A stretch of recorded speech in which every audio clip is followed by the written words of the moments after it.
Bonjour, les monstres radiologiques, 12e sur 15, aujourd'hui le césium-137. Alors, le césium-137 est sans aucun doute l'un des radionuclides les plus connus dans le grand public, d'accord. Et il nous a fait dernièrement un remake du Sirocco, film que je conseille par ailleurs, d'accord. Et on le voit ici donc faire sa diva, hein, c'est un petit peu le Maverick des radionucléides. Donc, effectivement, pourquoi le césium-137 il a effectivement atteint la célébrité mondiale en 86, 1986, Tchernobyl, ici, l'accident bien connu, donc voilà, un nuage qui a balayé l'Europe de l'Ouest, qui est allé jusqu'en Russie, en Biélorussie, etc. Donc célébrité mondiale, et surtout en France, où il a créé la polémique lorsqu'il a franchi, sans demander l'autorisation, la frontière. Voilà, on ne va pas s'étendre là-dessus. Ensuite, comme je le disais dans l'introduction, il s'est rappelé à notre bon souvenir suite à un coup de Sirocco. Donc ce matin-là, comme tout le monde, vous avez trouvé sur le pare-brise de votre voiture du sable du Sahara. Et donc on peut faire l'hypothèse que ce sable venant du Sahara contienne du césium-137 lié aux essais aériens nucléaires français à Reagan dans les années 60. D'accord ? Donc on verra ce qu'il en est à la fin de cette vidéo, puisque j'ai pu obtenir un spectre gamma de ce sable. D'accord ? On l'analysera en fin de vidéo. Et enfin, le césium-137, il est très utilisé en formation, parce que c'est un radionucléide, donc il se trouve assez facilement, c'est un produit de fission majeure, donc voilà, il n'y a aucune difficulté pour en obtenir. Et puis, on va le voir, un schéma de désintégration assez simple. C'est un émetteur gamma mono-énergétique, on reviendra là-dessus, et c'était utilisé jusque dans les lycées, puisqu'à l'époque, alors ça c'est fini, il disposait d'un système intégré avec une source, un compteur Geiger-Müller et l'électronique associée pour faire du comptage nucléaire. Voilà. Donc voilà, alors ça on va le constater en regardant les schémas. Alors, ce que je vous propose, c'est d'aller voir la carte d'identité radiologique du césium-137. On va le voir dans sa famille isobarique. On ira voir le schéma de désintégration, l'étape d'émission, et on terminera par l'indice de dose et calcul. Ensuite, lorsqu'on aura fini cette partie-là, ce que je vous propose, ça sera d'analyser plusieurs spectres gamma qui mettent en jeu du césium-137. Donc, on va commencer par aller voir le césium-137 dans sa famille isobarique. Donc voici la famille A égale 137, donc parabole de masse impaire, donc une parabole qui est bien dessinée, qui est régulière, et vous avez ici donc tous les émetteurs bêta-, et vous retrouvez vers le bas de la parabole ici le césium-137, qui est juste au-dessus du barium-137, qui lui est stable puisqu'il est en bas, il est en bas de la parabole. Donc émetteur bêta-, avec un Q bêta- de 1175 keV, ce qui n'est pas très élevé, ce qui lui confère au demeurant pour partie une période assez longue de 30 ans, et c'est sa caractéristique essentielle parmi tous les produits de fission, c'est d'avoir une période longue. Vous voyez, dans cette famille-là, celui-ci a une période qui n'est pas mesurée. Là, c'est 2,5 secondes, 24 secondes, 3 minutes. Donc, lorsqu'on va faire de la fission, on va fabriquer tous ces isobars de famille 137 sur cette branche, mais ils vont tous très rapidement se désintégrer en passant par le césium-137 qui va donc lui perdurer par le temps, ce qui en fait un produit de fission majeur. Voilà. Alors, on va aller voir l'un de ses cousins, c'est le césium-134 qui en général l'accompagne dans tous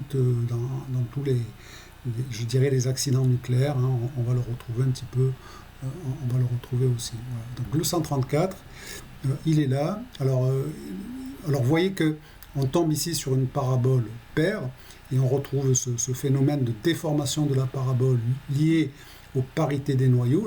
Donc là, le césium-134, c'est un noyau impair proton, impair neutron, donc deux nucléons célibataires, ce qui fait que il a une énergie de liaison plus faible et il remonte ici. Le césium-137, il était entre le xénon et le barium. Il aurait été ici. Et là, on voit que le césium-134, il remonte. Ce qui fait que le xénon-134, lui, il est stable maintenant. Et le césium-134 est un noyau blindé, comme on en trouve souvent dans ces familles paires. Donc il fait effectivement pour l'essentiel une transition bêta- vers le barium 134, qui lui, là encore, est stable. Et il fait aussi, alors pour une fraction très faible, hein, 0,0003%, il fait de la capture électronique vers le xénon 134. Il a une énergie un Q bêta- de 2058 keV, donc on peut penser que le césium 134, donc une énergie libérée double, sera un émetteur gamma plus violent que le césium 137, ce que l'on va confirmer en allant voir l'étape d'émission sur la Ravel.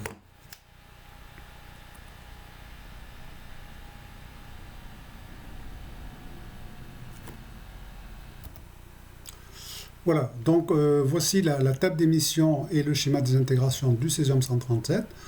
Donc une table d'émission assez simple, une énergie, un gamma de 661 keV, 661,66 keV, avec une intensité de 84,99, 85%. Voilà. Ensuite là, vous avez les émissions X qui tournent autour de 30 keV, et un schéma de désintégration qui, comme je vous le disais, est très simple, puisqu'on voit que le césium 137 fait une transition bêta- vers le barium 137, et soit il tombe directement sur le fondamental avec une intensité, une probabilité de 5,6%, donc c'est pas la transition la plus intense, et la transition donc la plus intense est celle qui va passer par le niveau excité à 661 keV. A noter que c'est un niveau excité du noyau fils, d'accord? Donc dans 94% des cas, le césium 137 va fabriquer un niveau excité à 661 keV. Le principe est celui-ci, ce niveau excité à 661 keV, c'est un niveau excité du noyau barium 137, d'accord? C'est un niveau de résonance. Lorsque la transition se produit, elle libère une énergie de 1175 keV. Cette énergie-là, elle va se partager pour cette transition-là, entre l'énergie de l'électron émis, le neutrino qui accompagne cette transition. Le neutrino, c'est une caractéristique de l'interaction faible, voilà, sauf que le neutrino est relativement indétectable. Et puis, une partie de cette énergie peut être absorbée par le noyau fils lorsque la résonance existe. Voilà.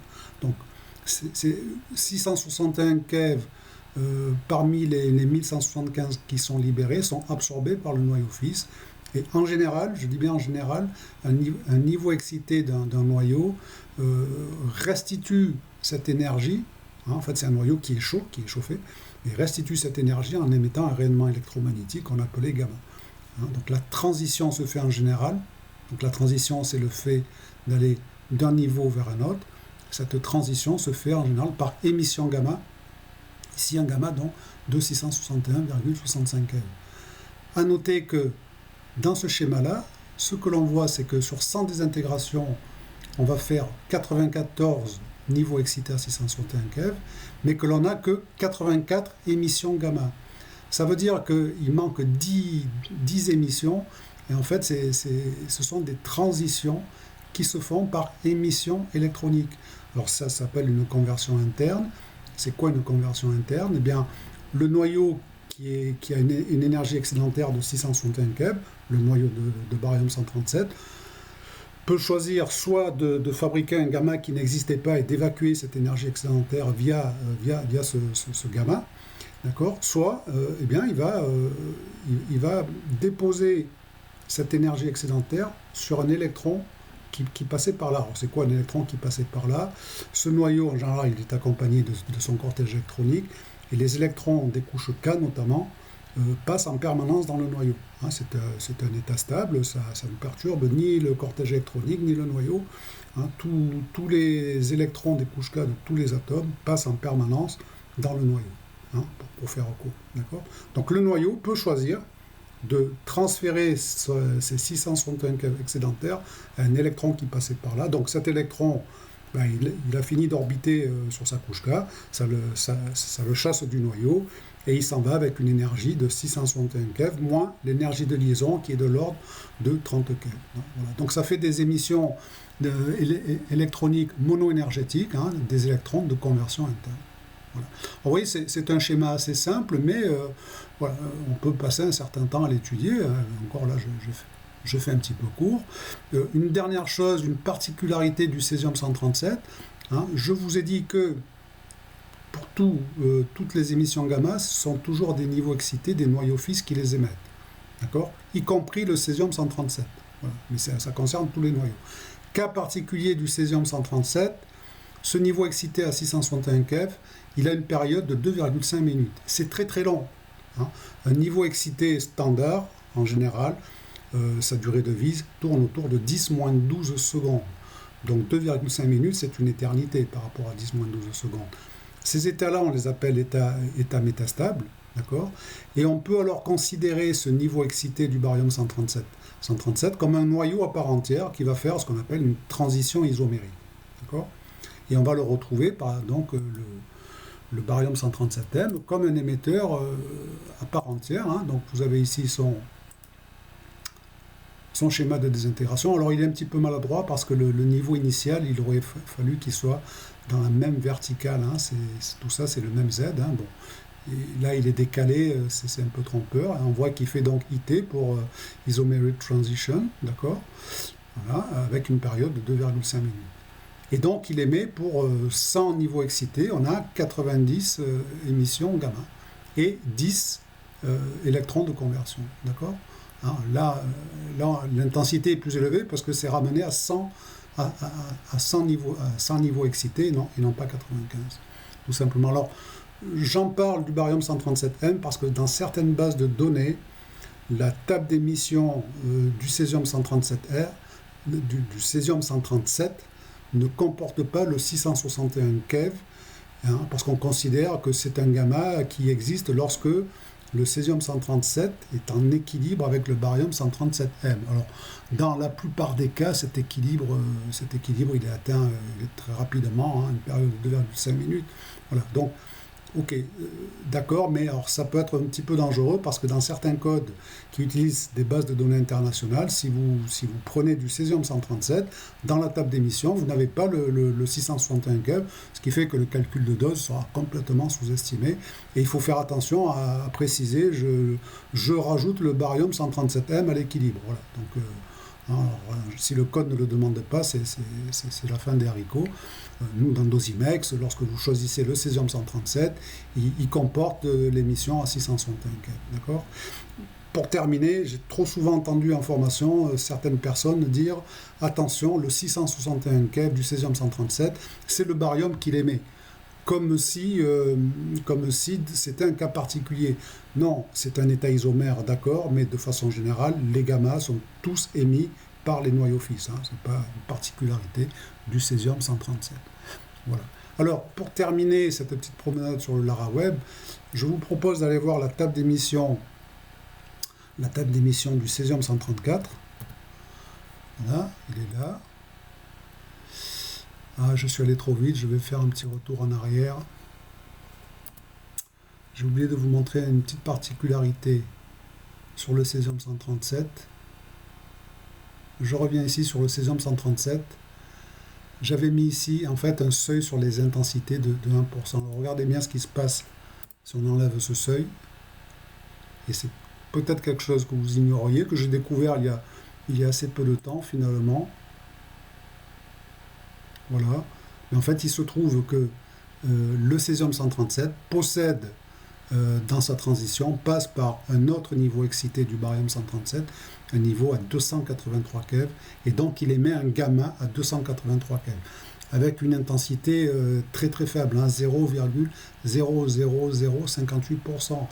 Voilà, alors bon, ce gamma, ce niveau excité, il a été mis en évidence dans des mesures de laboratoire ultra fines, avec de la coïncidence, de l'anticoïncidence, pas pour des soucis de radioprotection, pour enrichir la base de données, non, c'est de la physique fondamentale. C'est un niveau qui était soupçonné suite à des résonances dans certaines réactions neutroniques, par exemple. Voilà, et donc il y a des chercheurs qui se sont mis en quête de ce niveau un petit peu mythique, et donc effectivement, le césium 137, en toute rigueur, n'est pas un émetteur gamma monoénergétique. Hein, ça brise un peu un mythe, mais voilà, il a un schéma un peu plus complexe. Bon, en général, ce niveau-là, dans les calculs de radioprotection, on peut l'oublier. D'accord ? Voilà. Donc, je reviens maintenant, si vous voulez bien, sur le césium 134, le cousin de notre césium 137. Et là, effectivement, comme je le disais, précédemment, on a une table d'émission beaucoup plus riche, d'accord, avec bon, voilà, le gamma le plus intense, 604 keV avec une intensité de 97%, 795, 85%, etc. On a des gammas de forte énergie, 1365 keV, donc une table d'émission beaucoup plus riche. On a les schémas de désintégration, dont on retrouve le caractère blindé de ce noyau-là. Il fait une transition par capture électronique, mais très peu intense, donc assez négligeable. Et on a ici un schéma de désintégration qui est plus fouillé que dans le cas du césium-137. D'accord ? Alors justement, quand les schémas de désintégration deviennent un petit peu plus complexes, l'intérêt de l'ARAWEB, c'est d'éliminer les intensités les plus faibles pour y voir plus clair, pour aller à l'essentiel. Donc là, par exemple, si je prends la table d'émission, je vais supprimer toutes les émissions avec des intensités inférieures au troisième ici. Donc je vais mettre un seuil à 10%, c'est un petit peu élevé, et donc je ne vais garder que les 3 premières émissions. Et alors là, vous me direz, aucun intérêt, on les voit. L'intérêt, c'est que ça va simplifier le schéma de désintégration. Donc là, la transition capture électronique, elle disparaît. Et là, qu'est-ce que l'on voit avec ces trois premiers niveaux excités? Eh bien, c'est qu'ils sont émis en cascade. Voilà. Ils sont émis lorsque la transition se fait vers ce niveau-là. Eh bien, dans les 10-12 secondes, on a ce gamma qui est émis. D'accord, c'est le niveau 5 vers 3, c'est le 795, suivi de ce gamma-là, du niveau 1400, du niveau 3 vers le niveau 1. Donc c'est celui-ci, c'est le... Ah non, donc le premier, autant pour moi, c'est le 569 keV, suivi du gamma à 795 keV, suivi du gamma à 604 keV. Voilà, ces 3 gammas sont émis en même temps, et donc ils sont susceptibles d'être détectés en même temps par le détecteur. C'est ce qu'on appelle un phénomène de coïncidence. Voilà. Donc c'est quelque chose qu'on va retrouver dans les spectres gamma. D'accord ? Alors je vais donc revenir à... on va attaquer ces spectres gamma. Voilà, donc...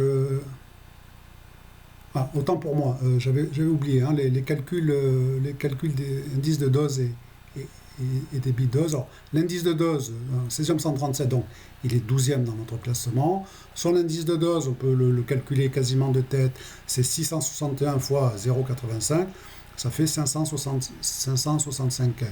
Donc il est 804e sur 1600, on remonte doucement dans le classement. On est encore loin des premiers, mais voilà, on remonte doucement. Le débit d'équivalent dose à 1 mètre pour 1 gigabecquerel, 92,5 microsieverts par heure. Derrière, à 5 cm de plomb, 0,48 microsieverts par heure, ce qui fait un facteur d'atténuation assez élevé de 191. C'est une énergie qui n'est pas très élevée par rapport à d'autres radionucléides. Donc, on va continuer maintenant, on va terminer sur de la spectrométrie gamma, avec l'analyse de 5 spectres. On va s'intéresser au spectre des produits de fission, et puis ça c'est un spectre que l'on avait déjà vu, et puis on va passer par d'autres spectres qui mettent en jeu du césium-137.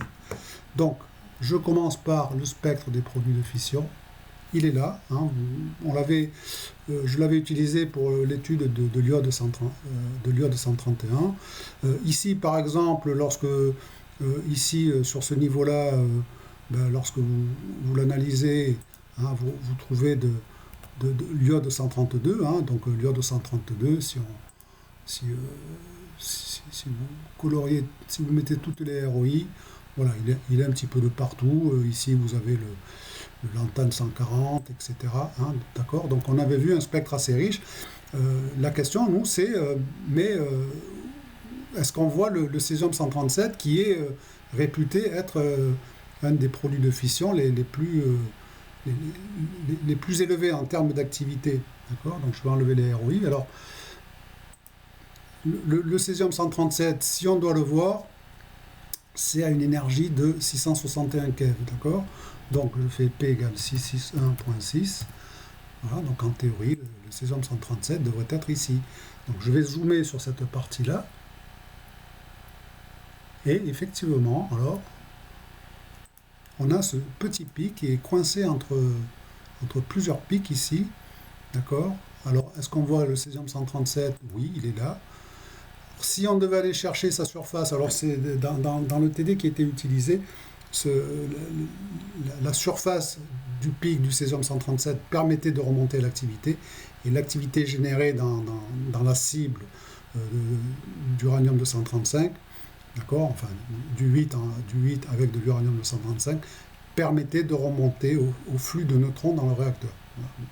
D'accord. Alors pour aller chercher la surface, on pourrait penser effectivement en marquer une ROI ici. Et si vous marquez cette région d'intérêt, là ça vous donne une surface nette qui est négative. Hein. Pourquoi? Parce que à gauche comme à droite, le bruit de fond, ben, il n'est pas. C'est pas du bruit de fond, on tape directement dans des pics qui sont à côté. On a donc ce qu'on appelle des interférences, des pics qui interfèrent. Donc, pour analyser une telle région, c'est quelque chose que j'ai beaucoup utilisé en formation, ce domaine-là. Hein, il faut prendre tout ce bloc ici et le déconvoluer. Alors le déconvoluer, il y a en général tous les systèmes d'analyse, tous les logiciels d'analyse en possèdent. Donc on fait une déconvolution. Voilà, et en venant ici, on peut faire ce qu'on appelle une déconvolution assistée. Alors qu'est-ce que l'on voit? On le voit ici, il nous propose 3 pics. En fait, ben voilà, le système de déconvolution, là, il n'est pas très très puissant, il est un peu à ses limites. Et en fait, alors ça arrive assez souvent, les déconvolutions, il faut les finir à la main. Et le jeu, c'est de réduire ce qu'on appelle ici les résidus, de faire en sorte que la déconvolution colle au mieux avec le spectre réel. Donc en fait, on sait qu'il y a du césium 137, hein, donc il faut le rajouter à la main. Donc on se met ici, on ajoute le pic. Alors il y a aussi un pic qui est ici, c'est pour ça que là, la zone est mal déconvoluée. Donc il faut rajouter un pic ici, il faut en rajouter un ici. Voilà. Et ensuite on peut demander à éventuellement recalculer un optimum en jouant sur les hauteurs et la résolution par exemple. Voilà. Donc ça n'a pas changé grand chose. Peut-être sur la position. Voilà, si ça a changé. Ah ben il m'a supprimé des pics visiblement.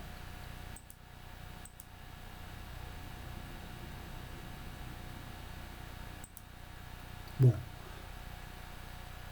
Le plus important, c'est que ici, si on revient ici, si on revient sur le pic à 661 keV, il nous donne maintenant une surface de 2316 coups. D'accord. Voilà. Donc voilà, on voit bien le césium. Alors pourquoi est-ce qu'on le voit si peu par rapport aux autres? Eh bien tout simplement les autres, le césium 137, enfin la famille Isobar 137, c'est un rendement de fission de l'ordre de 6%. Je vous rappelle, l'iode, enfin la famille 131, c'était de l'ordre de 3%. Donc on pourrait s'attendre à avoir un petit peu plus de césium que d'iode 131. Mais ça, c'est un nombre de noyaux. Ensuite, l'activité, c'est le nombre de noyaux fois lambda. C'est lambda n l'activité. Hein, donc, lambda, c'est la constante radioactive, log de 2 sur T1,5. Donc, lorsque la période est longue, ben, l'activité, initialement, elle est faible. Plus tard, le césium 137 va devenir prépondérant parce que tous ces radionuclides qui sont là, hein, que l'on trouve ici, là, c'est l'iode 131. Ici, c'est le nobium 97. Tous ces noyaux-là vont disparaître car ils ont des périodes courtes et le césium 137 deviendra prédominant. D'accord. Voilà pour ce premier spectre. Deuxième spectre que l'on va analyser,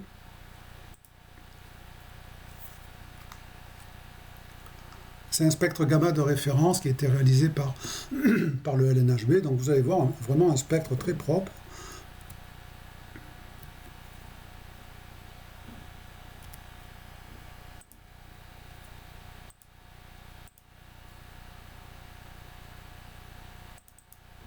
Voilà, un beau spectre de référence du césium 137, avec ici le pic à 661 keV.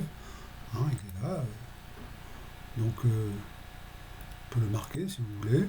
Voilà, donc, un pic à 661,4 keV. D'accord? Alors,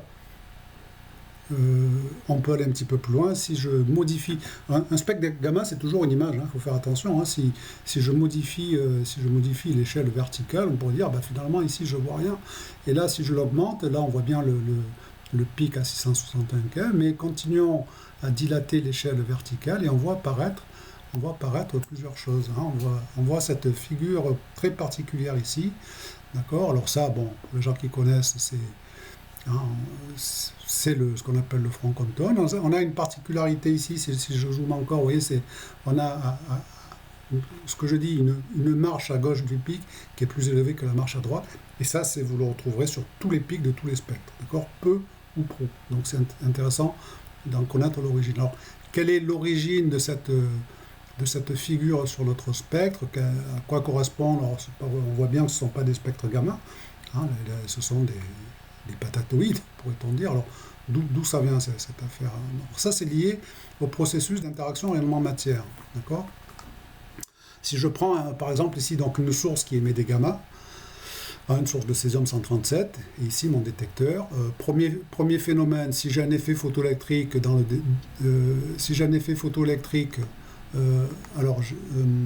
là, ici, j'ai fait un effet photoélectrique, une petite erreur, dans la source.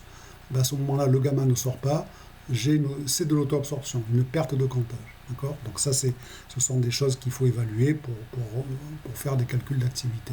Ensuite, si le photon sort, qui va vers le détecteur, et qu'il interagit dans le détecteur, s'il fait un effet photoélectrique, eh bien, un effet photoélectrique, le photon dépose toute son énergie, ça fera un coup dans le pic d'absorption totale. Voilà. Et coup après coup, c'est comme ça que l'on va fabriquer un pic d'absorption totale. Alors, ne serait-ce qu'à 661 keV, en général, la probabilité de faire un effet photoélectrique du premier coup, elle est très très faible. D'accord? Donc si on s'arrêtait à cet effet-là pour faire de l'absorption totale, les pics seraient vraiment beaucoup plus modestes. Alors, en fait, ce qui se passe, c'est qu'en général, on fait un effet multiple complet. Ça veut dire quoi? Le photon initial à 661 keV commence par un effet Compton, c'est la plus grande probabilité, donc il met en mouvement un électron, un premier électron ici. On a un photon diffusé, et ce photon diffusé est susceptible d'interagir avant de sortir, il a une énergie plus faible, il refait un effet Compton, il remet un second électron en mouvement, troisième effet Compton, etc. Alors, d'effet Compton en effet Compton, l'énergie du photon baisse. Le photon diffusé a une énergie plus faible, et s'il ne sort pas, il pourra faire une dernière interaction qui sera un effet photoélectrique, avec une probabilité plus grande puisque l'énergie est plus faible. Voilà. Donc il va terminer par un effet photoélectrique. Et inutile de faire des calculs savants, tout ça se produit, là les photons se déplacent à la vitesse de la lumière, donc tous ces effets multiples se font à l'échelle du détecteur d'électronique en même temps. Donc le détecteur, lui, ce qu'il va voir, c'est la somme de toutes les énergies déposées par tous les électrons mis en mouvement. Et globalement, le bilan entrée-sortie, il rentre 661 keV, il ne sort rien, donc le détecteur aura absorbé 661 keV. On va faire un coup dans le pic d'absorption totale. Alors, par exemple, pour le césium-137, dans ces gammes d'énergie-là, 9 coups sur 10 dans le pic, c'est un effet multiple complet. D'accord? Voilà. Ensuite, on peut faire un effet Compton avec le photon diffusé qui va sortir, donc on n'a plus d'absorption totale, il rentre 661 keV et il sort un photon avec une énergie essentiellement variable, on verra ça plus tard, et donc on va avoir une absorption partielle, et c'est comme ça qu'on va construire coup après coup, effet Compton après effet Compton, c'est comme ça qu'on va construire le plateau Compton avec son fameux front Compton, d'accord? Bon. On peut avoir un effet Compton, des effets multiples, on peut avoir donc, pardon, un effet Compton dans la source.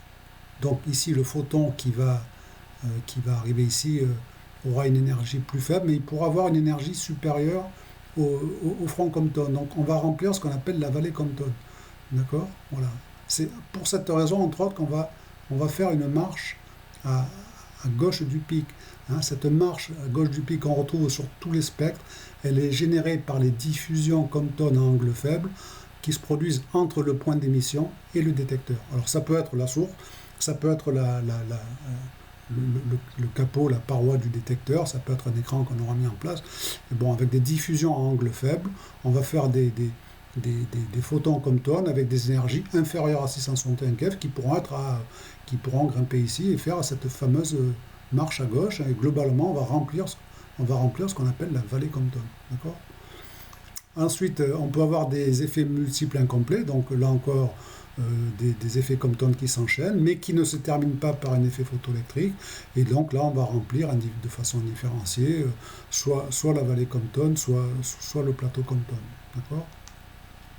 On peut faire un effet Compton derrière la source, donc une diffusion avec un angle élevé, donc un photon d'énergie faible, minimale, je dirais, qui va susceptible de revenir vers le détecteur, de faire une interaction totale, et c'est là qu'on va construire ce qu'on appelle donc le pic de rétrodiffusion, qui pour le césium 137 se situe à 184 keV. D'accord ? Voilà. Alors ça, on va un petit peu le quantifier avec le tableur IRM photon. Là, il est là. Donc, voilà. Donc là, on rentre l'énergie du photon incident. Ici, l'angle de diffusion. Alors, à 0 degré, on voit que le photon Compton, à 0 degré, il importe, c'est pas de diffusion à 0 degré, donc c'est 661 keV, et l'électron Compton, il est là. Alors, le photon sur le spectre, vous avez ici, on va voir, le photon, pour l'instant, il est à 661 keV. Hein, ça, voilà, en bleu, c'est le spectre des photons diffusés. Pour l'instant, on est ici, à 661 keV. On est sur l'énergie du pic. Et pour l'électron Compton, 0 keV, on est ici. Pour les électrons, le spectre, c'est le spectre en rouge. Et lorsqu'on augmente l'angle de diffusion, alors vous le voyez ici, vous avez la section efficace de Klein et Nishina, ce qu'on appelle la section efficace différentielle de diffusion Compton, qui nous dit que la plupart des photons sont diffusés vers l'avant, mais qu'il y en a quelques-uns qui reviennent. Lorsqu'on augmente cet angle de diffusion, on voit l'énergie du photon diffusé qui baisse et l'énergie de l'électron Compton qui augmente. La somme des deux, ça fait toujours 661 keV. Ils se partagent l'énergie du photon incident. Et donc, on va voir, lorsque l'angle d'incidence augmente, on va voir, avec les traits en pointillé ici, on va voir où se situent ces deux particules sur leur spectre respectif. Et on voit que lorsqu'on augmente l'angle d'incidence, eh bien, on va balayer tout leur spectre. Voilà, on va arriver à 45 degrés. Donc voilà comment on va se construire, interaction après interaction, comment on va se construire les spectres photons et les spectres complémentaires électrons. D'accord ? Voilà. On n'est pas encore à 90 degrés, donc voilà. Alors il y a un angle de diffusion tel que pas spécialement, mais ils ont la même énergie. Là, ils se partagent l'énergie moitié-moitié. Je suis allé trop loin. Voilà, aux alentours de 78 degrés. Voilà, on a égalité des énergies. Mais si on continue à augmenter l'angle d'incidence, voilà, là on va arriver à 90 degrés et les dépasser. Alors vous voyez que lorsqu'on dépasse 90 degrés, les photons ont obligatoirement une énergie inférieure à 285 keV. D'accord ? En rétrodiffusé. Et plus l'angle de rétrodiffusion est élevé, lorsqu'on tend vers la rétrodiffusion complète, le photon qui revient en sens inverse, qu'on appelle communément le choc de plein fouet, à 180 degrés, on voit qu'on va avoir un minimum pour l'énergie des photons qui va se rapprocher. Donc ce minimum, ça va être, on va y arriver,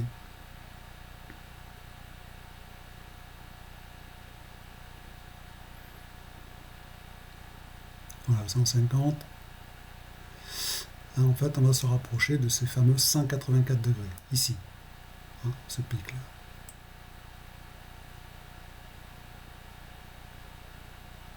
C'est un peu longué. Voilà, 180 degrés. On a ce pic de rétrodiffusion à 184 keV. Et donc, le front Compton correspondant, c'est 476 keV, qui est ici. D'accord ? Voilà pour ce processus d'interaction rayonnement-matière. Alors le spectre, là, ça vous dessine le plateau Compton, qui est bien sûr un petit peu hein, avec une résolution qui est donnée, hein, avec un élargissement. Ici, le front Compton sur les spectres, il est rarement et strictement vertical. Hein, on retrouve une certaine résolution. Et le pic de rétrodiffusion, ça dépend un peu du contexte de l'environnement du détecteur. D'accord ? Voilà. Ce que je veux dire par là, c'est que ce spectre électron se produit dans le détecteur, alors que celui-ci se produit essentiellement à l'extérieur du détecteur et va revenir tout ou partie vers le détecteur. D'accord ? Allez, on continue. On va aller voir maintenant un spectre qui est de césium-137 qui est un petit peu plus surprenant.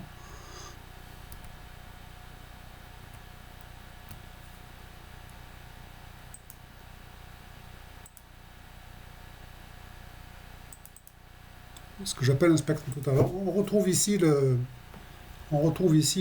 pic du césium-137, hein, sans aucun problème, à 661 keV, il est là en rouge. D'accord ? Et on constate que sur le spectre, alors c'est un spectre de césium-137, hein, il n'y a que ça. Eh bien, on trouve quelque chose de totalement différent par rapport au spectre précédent. Pourtant, il n'y a là encore que du césium-137. Notamment, on retrouve des pics ici qui ont une résolution qui ne sont vraiment pas propres. On a un pic ici, un pic identique à une énergie un petit peu plus élevée. Et notamment, on retrouve cette zone ici très large, hein, qui n'existait pas du tout dans le spectre précédent. Alors, on retrouve ici le front Compton, et là, on a un bruit de fond, entre guillemets, mais ce n'est pas du bruit de fond, qui est une très grande surface et qui remonte. Voilà. Alors, ici, vous avez les X. Hein. Alors, qu'est-ce que c'est que ce spectre ? En fait, c'est un spectre de césium-137 en source ponctuelle avec un détecteur, ce qu'on appelle un planar. Un planar, c'est un germanium, un GEHP, mais de petite dimension, avec une fenêtre d'entrée mince, souvent une petite feuille de beryllium, qui permet de détecter, de faire de la spectrométrie des X. Alors pour faire de la spectrométrie des X, il faut laisser passer les X. Dans le spectre précédent, on ne voyait pas les X, hein, je ne l'ai pas dit, mais pourquoi ? Parce que l'NHB, en général, ils mettent un écran de cuivre, ils mettent 2 mm de cuivre quand ils font de l'étalonnage pour couper les X justement, hein, pour des raisons des problématiques de coïncidence. Hein, ils coupent les X en mettant un écran de 2 mm d'aluminium. Là, on a une fenêtre d'entrée qui est mince, qui laisse passer les X, mais alors ils sont ici. On les retrouve ici, l'émission X, elle est là. Hein, on le retrouve, tout ça c'est K-alpha 1, K-alpha 2, K-bêta 1, K-bêta 2, avec des énergies de l'ordre de la trentaine de keV. Hein, on trouve le spectre X.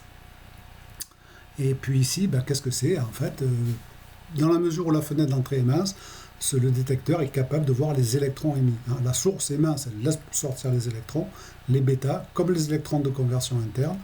Et le détecteur, avec sa fenêtre d'entrée mince, est susceptible de voir ces électrons. Donc on a le spectre gamma, X et électrons sur un même spectre. Donc c'est un spectre total. Et là, on a le spectre des électrons de conversion. Alors, les électrons de conversion, celui-ci, l'énergie initiale, c'est 632 keV. On le retrouve autour de 584 keV, tout simplement parce que ces électrons ont dû quand même traverser une certaine quantité de matière.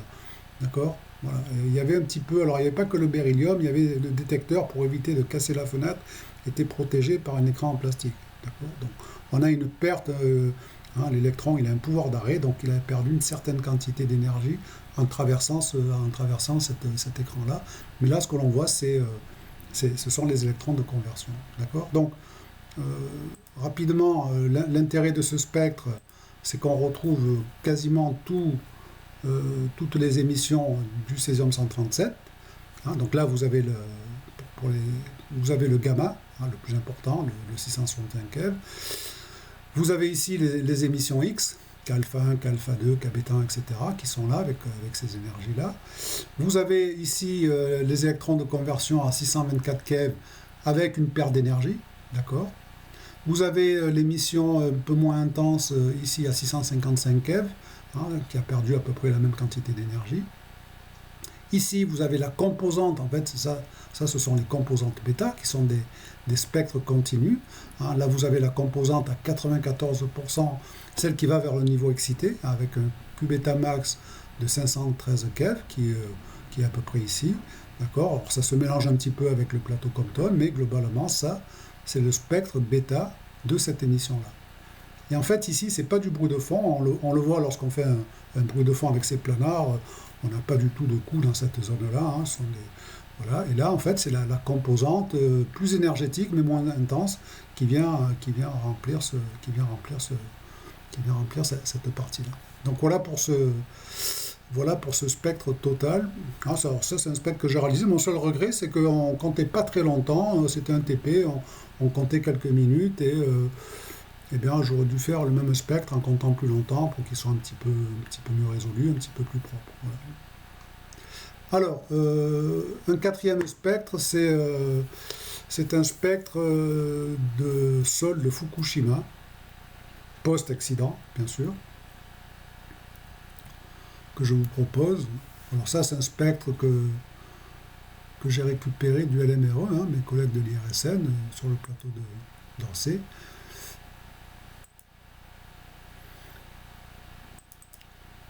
Voilà. Donc voici ce spectre. Hein. Alors, si on va chercher le césium 137, effectivement il est là. Il est ici, hein, sans aucun souci. Donc on peut l'identifier. On peut le marquer. Voilà, alors ça c'est un reliquat du spectre précédent. Et si on va chercher, alors je vous rappelle, le césium 134, il est à 609 keV, 604 keV, pardon, donc c'est ici. Voilà, donc si on fait une identification, on retrouve toutes les émissions du césium 134, hein, il y en a pas mal, hein, vous les voyez ici, donc on peut marquer toutes les régions d'intérêt du césium 134, voilà, et on trouve, alors, on trouve des pics ici, ça c'est le 511, hein, c'est le 511 keV, c'est l'annihilation des bêta plus à un niveau atmosphérique, cosmique, tout ce qu'on voudra, un pic qui est plus large, hein, qui subit ce qu'on appelle un effet Doppler. Voilà, là on retrouve ici, lorsqu'on fait une identification, là ce sont les X du plomb en fait, hein, c'est la protection en plomb, ce sont les X de fluorescence du plomb de protection, d'accord. Voilà. Donc on peut tout identifier, d'accord, et il reste un pic ici, un pic à 1400 keV, hein, eh bien, alors ce pic à 1400 keV, vous pouvez l'analyser, c'est par exemple, ça pourra être le cobalt 56, j'aurai l'occasion d'en reparler, mais il y a peu de chances que vous croisiez du cobalt 56. En fait, ce pic-là, c'est un pic de coïncidence, c'est un pic somme, hein. C'est le pic somme des deux pics principaux, on l'a vu tout à l'heure. Voilà, il y en a d'autres, hein, ici aussi, c'est un petit pic somme. Voilà. Donc ça, c'est un pic somme. Alors, il faut faire attention lorsqu'on a des pics de ce type. Alors, premièrement, on a un pic somme parce qu'on est au contact. Si on s'éloigne, ben, les pics sommes ont tendance à disparaître. Mais là, ils sont présents. Il faut les identifier avant, parce que si vous les identifiez à partir d'une table d'émission, ben, vous ne trouverez jamais l'émetteur. Hein. Les pics sommes ne sont pas dans les tables d'émission des radionuclides. Voilà, donc vous risquez soit de perdre une demi-journée à identifier un émetteur qui n'existe pas, soit vous risquez d'attribuer un pic soit vous ne trouvez rien et vous ne comprenez pas ce qui se passe, d'accord. Voilà, donc il faut les pics sommes lorsqu'on fait des mesures gamma au contact, il faut aller voir dans les tables d'émission. Je vous rappelle que dans les tables d'émission ici, elles sont indiquées les coïncidences, hein, voilà. Donc là, le 1400, c'est le 604 keV plus le 795, d'accord. Il y en a d'autres, hein, donc 1365, je vous avais dit, hein, 1365, eh bien, on est ici. Alors, il y a une interférence, visiblement, il y a une interférence, je sais pas pourquoi, en vérité, il y a une ROI, Est-ce que j'ai une interférence? Oui, j'ai une interférence avec le césium 134. D'accord. Voilà, bon. Donc voilà, attention à ces pics sols. Voilà pour ce pic de Fukushima où on voit bien le césium 137 et le césium 134. Je vous rappelle, césium 134, période 2 ans. Donc lui, il va disparaître assez rapidement. Il a déjà disparu, globalement. Allez, on continue. Et on va terminer par à la recherche du césium 137 du Sahara. D'accord. Et le spectre que je vous propose, alors c'est pas moi qui l'ai collecté, je n'avais pas les mains. Si j'aurais pu collecter du sable, mais je n'aurais pas su quoi en faire. C'est du sable c'est une manip qui a été réalisée, je dirais par curiosité, par des collègues du CNRS, notamment Sébastien Bouillon et quelques-uns de ses collègues. Donc un de ses collègues a collecté sur 5 mètres carrés, c'était une bâche de piscine. Donc il a collecté 2,41 grammes de sable, qui est là, ici. Et donc ils l'ont mesuré sur un germanium en enceinte blindée pendant 100 heures. C'est quand même une durée assez conséquente, d'accord. Et donc on va aller voir ce spectre. Il est là.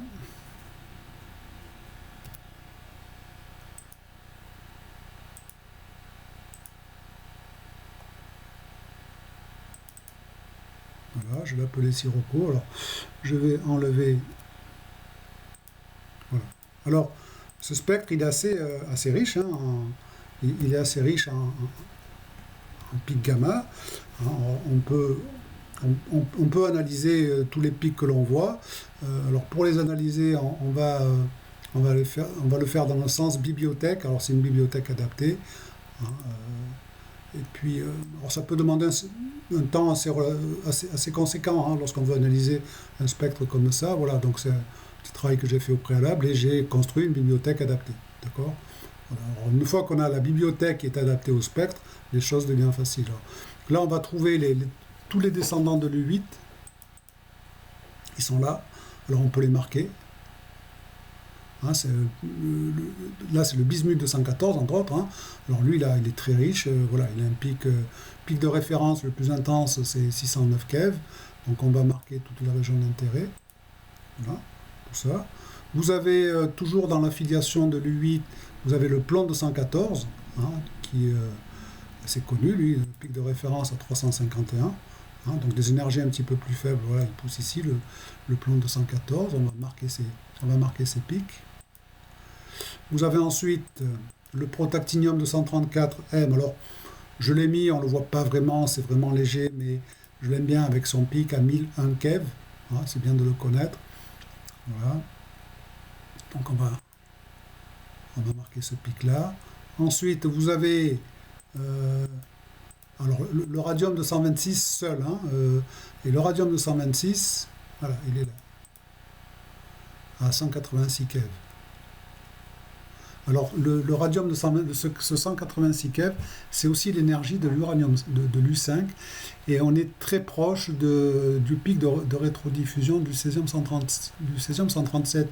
Et donc, c'est une petite mésaventure que j'ai connue avec un collègue avec qui on avait fait une étude pour discriminer l'uranium 235 du césium 137, d'accord, sur des produits quand même assez difficiles à discriminer.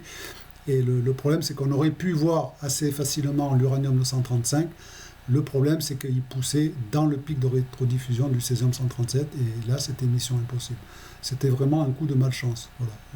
J'ai du mal à m'en remettre. Un petit clin d'œil à ce collègue. Voilà. Donc là, c'est le radium 226, on le voit. Donc tout ça, c'était l'affiliation de l'U8. Ensuite, on a des radionuclides qui sont dans l'affiliation du thorium 232. On voit l'actinium 228 à 911 keV. On va le marquer. Vous voyez, donc un spectre assez riche. Vous avez le thallium 208 qui est là. Alors le thallium 208, il marque aussi, j'aurais pu le lever, il marque aussi le pic à 511 keV qui est là. Vous voyez, c'est un pic qui est beaucoup plus large. Ça, c'est l'élargissement. Alors, le gamma de 510 keV, en fait, il est ici en interférence avec le 511 keV de l'environnement. pic de 511 keV qui est élargi par effet Doppler. Alors il peut être intéressant ce pic à 511 keV qui est plus large, lorsque vous l'avez dans vos spectres, ça peut devenir une référence. Hein. Vous repérez ce pic-là qui ne soit, si vous n'êtes pas étalonné en énergie, il peut vous servir comme référence pour un étalonnage en énergie. Il est facilement reconnaissable, il est plus large que les autres. Alors on continue, vous avez aussi le plan 210. Alors une remarque, tous ces pics appartiennent aussi, hein, parce que ils ont eu, bien entendu, mes collègues du CNRS ont fait un spectre de référence, ce qu'on appelle un blanc, sans la source. Et tous ces pics de bruit de fond existent dans le blanc détecteur. Voilà. Alors on va le noter. Alors vous avez bien entendu le potassium 40, qui lui aussi est une autre référence qui peut servir à étalonner des spectres. Hein. Vous avez toujours le potassium 40. D'accord. Donc voilà, entre le 511 et le 1460, hein, alors parfois le 1460 on ne sait pas, il peut y avoir un peu de bismuth. Le 511 il est facilement identifiable, vous faites un premier étalonnage en énergie sur un point qui vous permet d'identifier à coup sûr le 1460, ça vous fait un étalonnage en 2 points, et c'est déjà un étalonnage en 2 points avec des points aussi éloignés. C'est déjà pas mal. Hein, voilà. Et on trouve le beryllium 7. Alors, je ne vais pas vous le montrer, mais le beryllium 7, il est là. Hein, c'est un radionuclide qui est produit de façon permanente dans l'atmosphère. Hein, c'est d'origine cosmique, 477 keV, il est là. Il n'existait pas dans le spectre de bruit de fond. Voilà. Alors pourquoi on en trouve dans le sable du Sahara? La question reste ouverte. Alors, si j'ai tenu à marquer tous les pics, la plupart des pics, c'est aussi pour vous montrer que ce pic-là, à 846 keV, je n'ai pas trouvé son origine. Voilà. Alors, on trouve des candidats dans la table ARA, mais qui me paraissent peu sérieux comme candidats. Donc, je n'ai pas le sentiment que ce soit un pic somme. Donc, voilà, je lance un appel à tous les spécialistes en spectrogamma. Si vous connaissez l'origine de ce pic-là, mon collègue Lionel Tenaillot du groupe d'études atomiques à Cherbourg est aussi intéressé par ce pic à 846 keV. Voilà.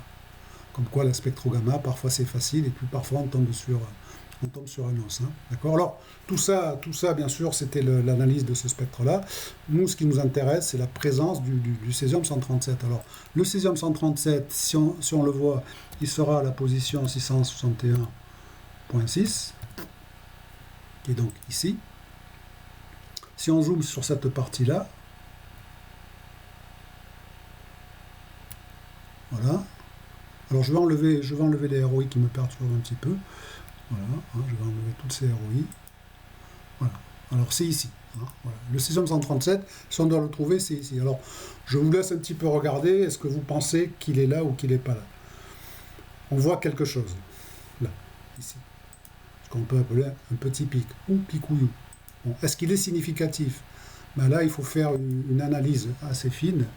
Hein, alors, il faut faire une analyse versus un seuil de décision. Alors, je vais pas passer une demi-heure supplémentaire à vous montrer comment on peut analyser.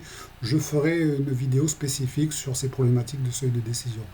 L'essentiel, ce qu'il faut savoir, c'est que pour analyser au mieux une telle région, il faut construire une région d'intérêt, d'accord, par rapport au radionuclide que vous cherchez.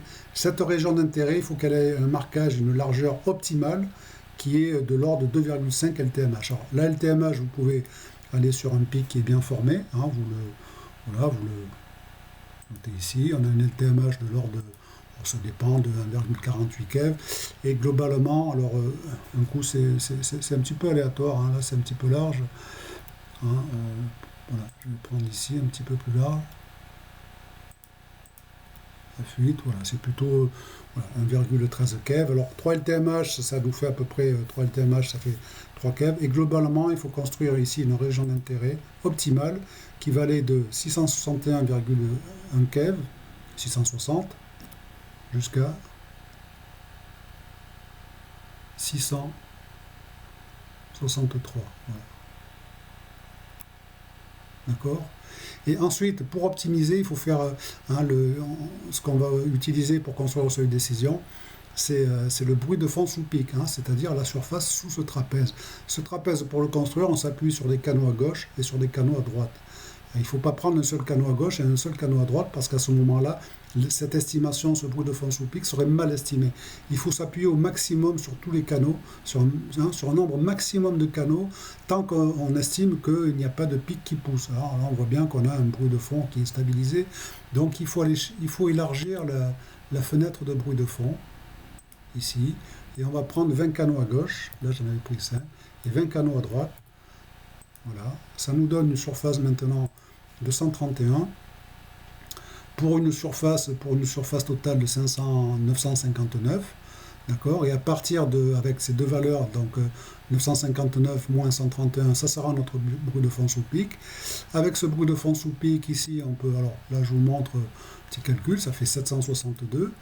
Le temps de mesure, je n'ai pas insisté, enfin si, c'était 100 heures, hein, donc on a 360 millisecondes ici.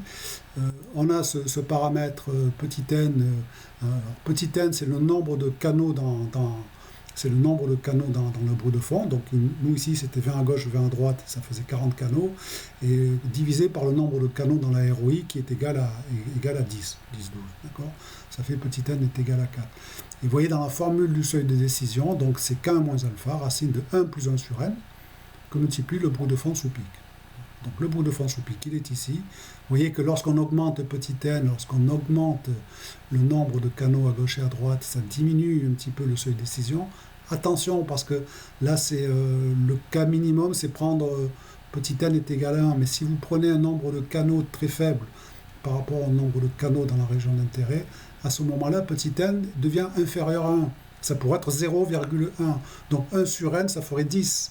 Donc au lieu d'avoir le terme habituel racine de 2 fois le bruit de fond, vous auriez racine de 11 fois le bruit de fond. D'accord ? Donc là, vous dégradez, si vous prenez pas assez de canaux à gauche et à droite, vous dégradez votre seuil de décision. Voilà. Donc avec ce marquage-là et ces surfaces-là, notre seuil de décision en comptage net, c'est 60. Or nous, on a un net de 133. Donc on est non seulement au-dessus du seuil de décision, mais on est légèrement au-dessus de la limite de détection. D'accord ? Alors, avec un rendement estimé à 2,5%, ça nous donne un seuil de décision en becquerel, une limite de détection en becquerel, et surtout une valeur de mesure de 1,48, 10-2 becquerel. D'accord ? Voilà. C'est peu, c'est faible, hein, c'est pas des quantités astronomiques. D'accord ? Ce que l'on peut dire en conclusion, c'est que on voit effectivement qu'on est au-dessus du seuil, largement au-dessus du seuil de décision. On voit le césium 137 dans le sable du Sahara apporté par le Sirocco. Attention, on s'est assuré, alors je ne vais pas le montrer, mais on s'est assuré par un spectre de bruit de fond qu'il n'y avait pas une composante présente déjà dans le bruit de fond au niveau de la mesure. D'accord ? Donc on peut considérer que tout le césium qu'on voit ici, c'est effectivement du césium apporté par le Sirocco. Alors pour terminer cette analyse, hein, on va un petit peu quantifier tout ça. Donc le seuil de décision, on l'a dit, 7, 10-3 becquerel.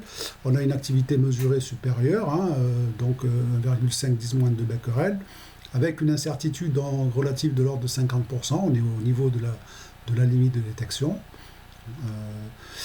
Ça nous donne une activité surfacique de 2,91, 10-3 becquerel par mètre carré. Voilà, c'est faible.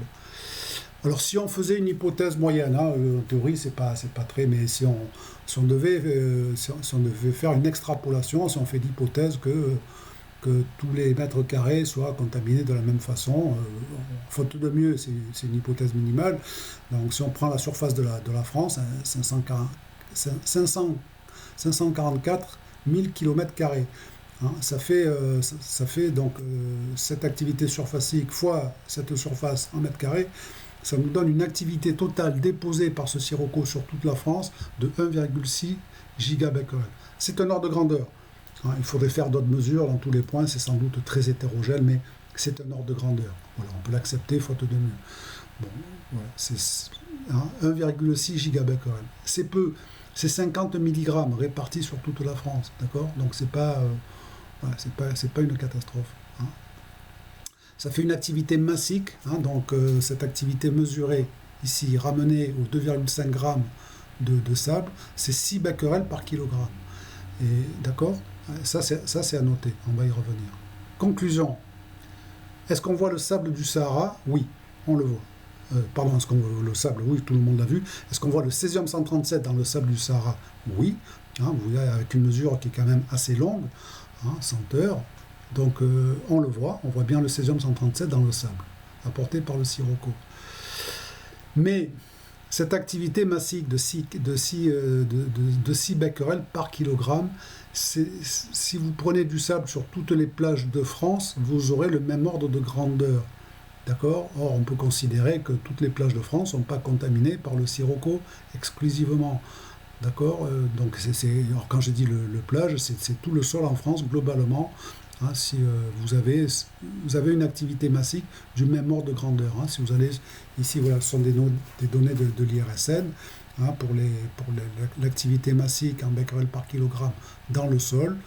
Voilà, pour les années 2017 et plus, on est ici, on commence à passer un peu en dessous de 10 becquerels par kilogramme, en césium 137, hein, d'accord?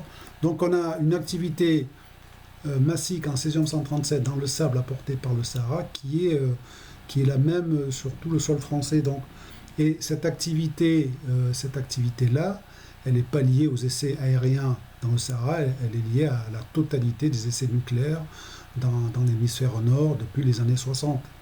D'accord? Voilà, donc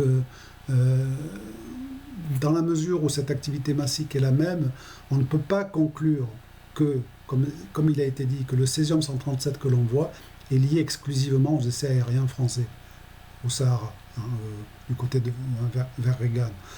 D'accord? Mais c'est plutôt lié à une activité moyenne qui est liée donc à l'ensemble des essais nucléaires mondiaux. Hein, si on fait quelques ordres de grandeur, les essais français au Sahara, c'est 4 essais aériens, les autres étaient enterrés. Ça fait 141 grammes de césium 137. Alors, sans aucun doute, ça ne veut pas dire qu'il n'y a pas de césium 137 lié aux essais aériens dans le Sahara, mais il y a sans doute même un point chauve vers Regan, mais ça représenterait une surface très modeste, hein, même si on prend, on va dire, une répartition préférentielle sur 100 km sur 100, d'accord, ça fait 10 000 km². La surface de Sahara, c'est 9 millions de km². Voilà, et on retrouve la même activité moyenne que sur tous les sols globalement de l'hémisphère nord. Donc c'est vraiment, on ne peut pas attribuer ça alors, à ces essais aériens de Regan. Il y a sans aucun doute une fraction du césium que l'on voit qui est liée aux essais aériens, mais pas plus que dans n'importe quel autre point de France ou de Navarre. D'accord? Les essais nucléaires mondiaux, c'est 543 tirs aériens. Hein, Gerboise, les 4 essais Gerboise ont libéré 141 grammes de césium 137 qui sont partis souvent dans la stratosphère et qui ont diffusé, hein, comme tous les essais aériens, hein, donc ça partait haut, ça ne se déposait pas vraiment localement, hein, donc tout ça se brassait dans la haute atmosphère. L'ensemble des tirs aériens ont relâché 295 kg de césium 137, c'est-à-dire hein, c'est 2000 fois plus que les essais Gerboise. Donc voilà, on voit du césium 137 ramené par le sirocco, mais dire que c'est du césium 137 lié exclusivement aux essais aériens français, non. Pour fraction, oui, sans doute, il faudrait analyser plus finement, mais le sirocco, il a balayé tout le Sahara, et tout le Sahara n'est pas contaminé avec cette activité massique-là par les essais aériens. C'est la même contamination que tout l'hémisphère nord. Voilà, donc voilà, c'était intéressant. Et alors je rejoins cette hypothèse-là. Alors moi, initialement, je disais, ben oui, on voit le césium 137 des essais aériens. Hein. Ce distinguo, je le dois à Lionel Tenaillot du groupe d'études atomiques qui a fait cette remarque-là en disant attention, l'activité massique que l'on trouve, c'est la même sur toutes les plages de France ou dans tout le sol français et ailleurs. Donc c'est pas spécifique aux essais aériens français. Voilà, c'est pas pour lancer une polémique sur les essais aériens au Sahara de l'époque, hein. C'est juste pour revenir à l'analyse de ces mesures-là. Donc voilà, je vous remercie de votre attention et puis à très bientôt pour le monstre, le 11e sur 15. Au revoir.